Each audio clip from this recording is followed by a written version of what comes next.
চিঠির প্রেমই ভালো ছিল, হয়তো বানান ভুল থাকতো, কিন্তু ব্লক করা যেত না।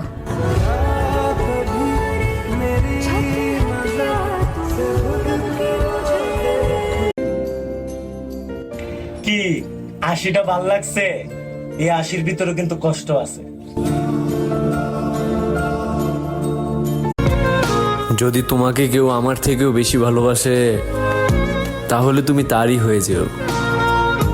অনুমতি রইল। আচ্ছা, লাইফটা এত কমপ্লিকেটেড কেন বলেন? কারণ হুমায়ুন আহমেদ বলেছেন, শত শত প্রাপ্তি অপ্রাপ্তি নিয়ে ক্ষণিকের জীবন, এত মায়া করলে চলবে না। সব থেকে প্রিয় জিনিসটাকে ছুঁড়ে ফেলার সাহস থাকতে হবে।